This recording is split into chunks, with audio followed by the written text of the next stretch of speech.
Dünyaca ünlü bilim dergisi Nature'da yayınlanan yeni bir araştırmaya göre küresel iklim değişikliği tersine çevrilmediği takdirde okyanuslardaki ekosistemler 2100 yılına gelindiğinde büyük ölçüde yok olabilir. Bilim insanları, doğal yaşamın adeta uçurumun kıyısında olduğunu söylüyor. İnsanoğlu olarak yarınları düşünmeden hunharca tükettiğimiz gezegenimiz, çok uzun bir zamandır küresel ısınmanın etkileriyle boğuşuyor.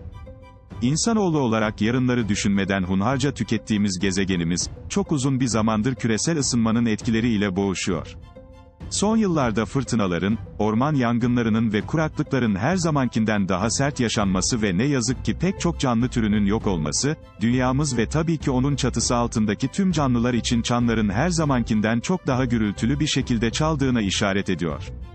Nitekim Nature dergisinde yayınlanan yeni bir çalışma da küresel iklim değişikliğinin tahmin edilenin de üstünde bir krize yol açabileceğine işaret ediyor. Nitekim Nature dergisinde yayınlanan yeni bir çalışma da küresel iklim değişikliğinin tahmin edilenin de üstünde bir krize yol açabileceğine işaret ediyor. Bilim insanları, kısa ve orta vadede iklim değişikliğinin kontrol altına alınmaması halinde, pek çok vahşi yaşam türünün öleceğini ve başta okyanuslar olmak üzere doğal ekosistemlerin çökebileceği konusunda uyarıyor. Londra Üniversitesi Akademisi'ndeki araştırmacılar tarafından yapılan çalışmaya göre, okyanuslardaki çeşitli organizmalar daha önce sahip olduklarından daha yüksek sıcaklıklarla karşılaşacakları için aniden ölecek. Araştırma ayrıca Amazon, Endonezya, Hindistan, Kuzey Avustralya, Sahra Altı Afrika ve Kongo'da yaşayan önemli hayvan türlerinin 2040'larda yok olacağını öngörüyor. 30.000'den fazla kuş, memeli, sürüngen, amfibi, balık ve diğer hayvan ve bitkilerin coğrafi aralıklarını ve dayanabileceği maksimum sıcaklıkları araştırmacılar inceledi. Bu verileri 1850'den 2005'e kadar olan iklim verileri ile karşılaştırdılar. Geleceğe dair korkutucu bir fotoğraf çeken araştırmacılar, canlı türlerinin sıcaklık eşiklerine ulaştıkça aniden yok olabileceklerini söylüyor.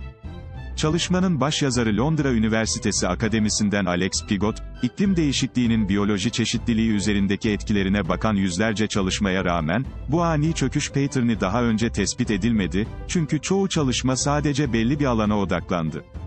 Çalışmamızda, biyolojik çeşitliliğin zaman içinde nasıl değişeceğini belirledik dedi. Bilim insanları, 2100'den önce benzeri görülmemiş sıcaklıklarla karşılaşan türlerin %73'ünün, belirlenen kritik eşiği geçeceğini tespit etti.